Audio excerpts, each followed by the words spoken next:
Alright guys, as you can see, the bench is in a state of disarray. I figured I might as well do a video now. I got this nice mastering mortise from Sellum. It's a 59 C2 keyway, 0-bitted.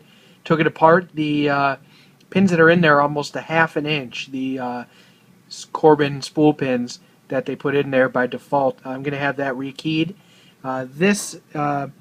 This lock I sent to Zio. It got messed up, so I took it apart, cleaned it, gonna send it back to him. It's all full of some nastiness. This lock is the same keyway. Just wanted to make sure a key would work.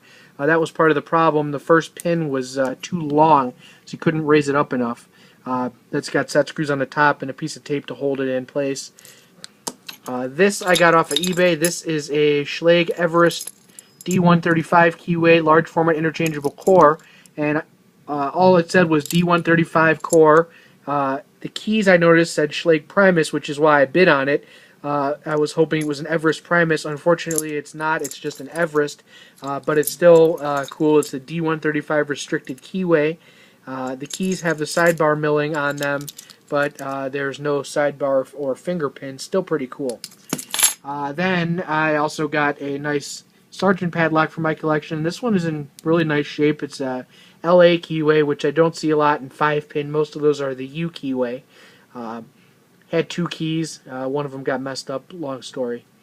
And one of my buddies on Garage Journal sent me this stuff. This is an Ad Lake B&O Railroad padlock. This is really cool.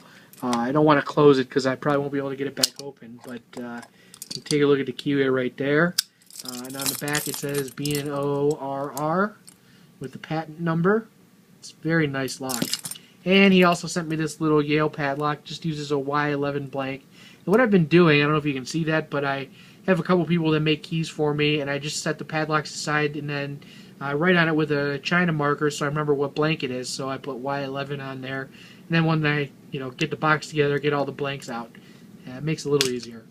And I was watching Bill's video. I had this master lockout padlock sitting next to me.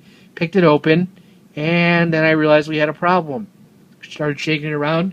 The pins came out the bottom holes. The lock turned the wrong way, either with the key or when I picked it. So the lock was ruined because you cannot get into it without destroying it. So I split it apart with a hammer. My hand got in the way there.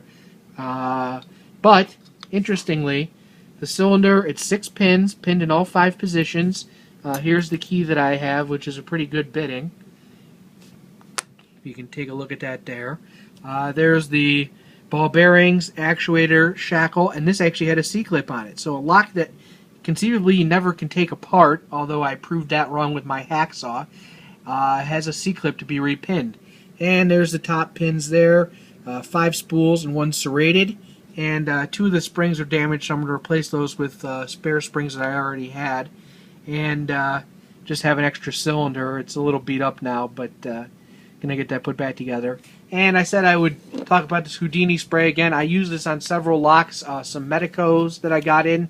I had cleaned them already and put some of this Houdini in there, flushed them out even more, and really doesn't leave any residue, which is nice. Unlike some of the other stuff, I like LPS, but you still have the stuff coming out of the lock for a little while and makes a mess. Once I've put the Houdini on, let it sit on a rag overnight, and it pretty much takes care of it. And definitely going to be using it, and I'm sure I'm going to order another can because I can see using that for just about anything. Probably even use it as a cleaner, like on I don't know, pretty much anything.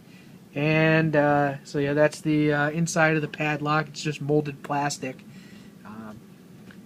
Sort of cut the bottom with my pliers and was splitting it with a hacksaw and a hammer and a screwdriver.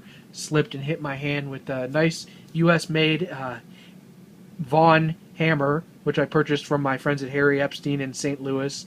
Sorry, Kansas City. Got to get a plug in there. And I believe that is it, guys. Have a great weekend, and check out keypicking.com.